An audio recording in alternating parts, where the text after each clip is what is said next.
Hi guys, welcome back. Today we're going to go over how to do a lat pull down and some common form mistakes and how to fix them.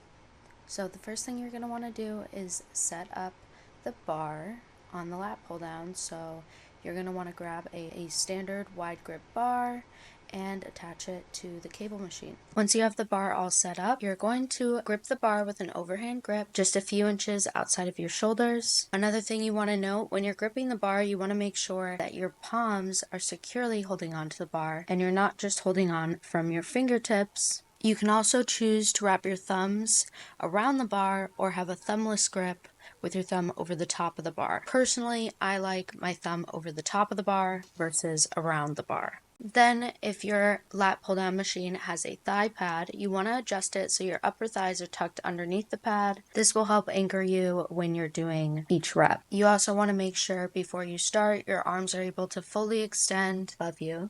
This will allow you to feel a stretch in your lats and in your triceps before you start. When you start the movement, you want to have your chest tall and your core tight, and you're thinking about pulling from your pinkies as you pull your elbows down and in front of you. And you want to bring your shoulders with you. So one thing I like to tell my clients is you want to pretend like you're trying to place your shoulder blades into your back pockets like you're wearing a pair of jeans. The cue I like to tell my clients is you always want to make sure that you have a neck when you're doing your lat pull down, so you don't want your shoulders all the way up to your ears. This can cause a lot of extra tension on your neck and disengage your lats. As you get to the bottom of the movement, I like to tell my clients to pull down to about chin to collarbone height. You'll know when you hit the bottom of your movement because you won't be able to pull your wrists down any further without also pulling your wrists down towards your lap or your elbows back behind you. Lastly is you want to just make sure you get a full stretch at the top of each movement. Alright, now we're going to go into some common form mistakes and how to fix them. So the first form mistake that I see really often would be pulling the bar too far down. Not only does this put unnecessary stress on your shoulder joint, if you're pulling too far down, it just disengages the lat. So you want to make sure you're pulling about chin to collarbone height. The next common mistake I see is not pulling your shoulders down with you, aka not retracting your scapulas and not having a neck. So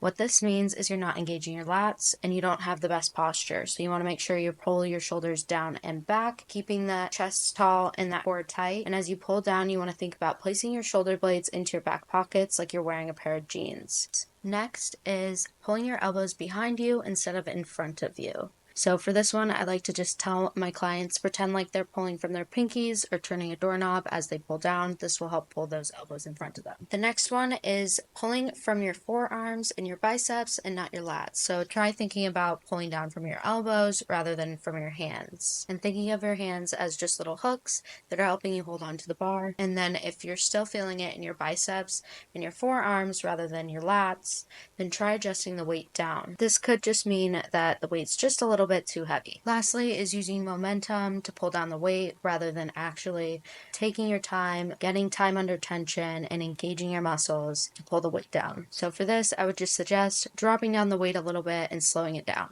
Alright, and that's all I've got for you guys. Don't forget to like, comment, and subscribe if you liked this video, and follow me on Instagram.